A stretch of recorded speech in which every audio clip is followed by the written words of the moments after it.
studio this morning. Yeah. Our newest addition to our family on a personal level, Dr. Owen. You're in from right up the street here in Prosper. Yes, sir. Dermatologist.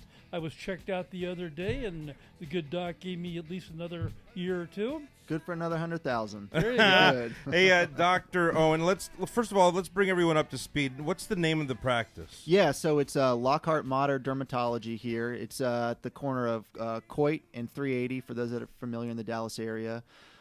Practice opened up in February of 2022 with Dr. Lockhart and Mater, who have been dermatologists in the area for 25 years now. Oh, wow.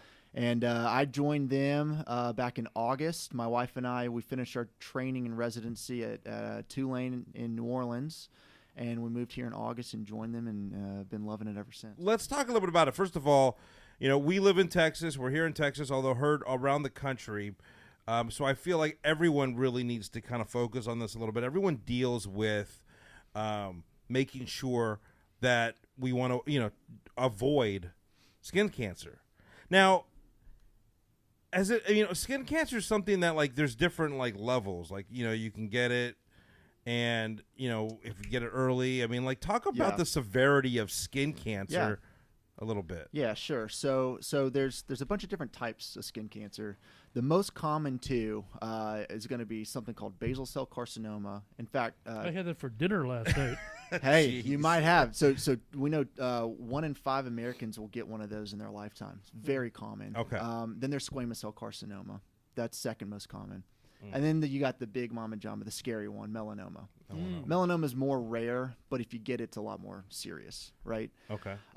So, there's no real true guideline. Like, you go to your doctor, you get your colonoscopy, you get your mammogram, that sort of.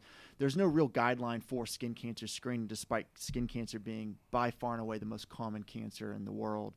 So as dermatologists, we generally recommend, hey, around 30, 35 years, maybe start going in, get checked once. If you're good, okay, come back, But in areas that the sun's a lot stronger, sometimes we recommend a little bit early.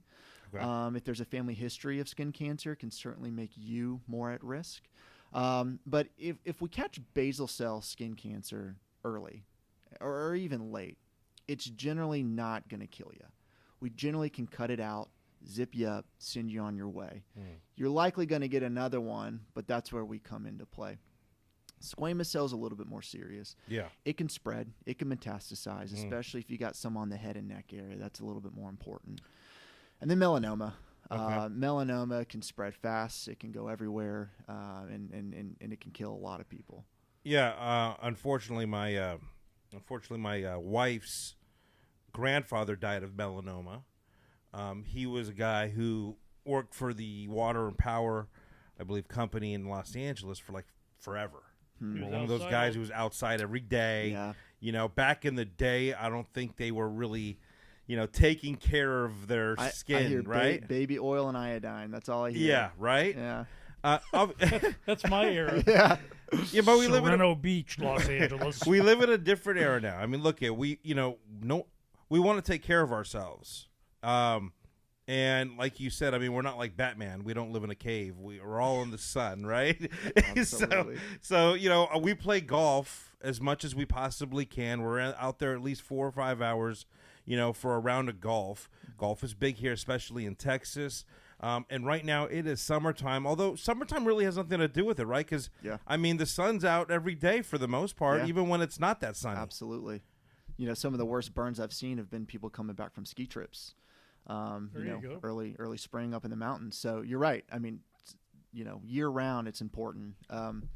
Sunscreen, typically people don't like the idea of sunscreen, especially if they're going to be outside for hours at a time, because it's heavy. It makes me feel hot. It's greasy. I don't like the way it feels on my skin. Well, those are the old school sunscreens. Yeah. There are ones out now that are fantastic. Yeah, I just bought a can. It sprays, and it's like a no-brainer. It was wonderful because I'm in the pool at least 15, 20 minutes every day. Yeah. I love getting out in the backyard, too, besides the golf course. This guy. But it's great. They really improved it. They really have. I wasn't greasy at all. No. Not, at least not from that. Anyhow.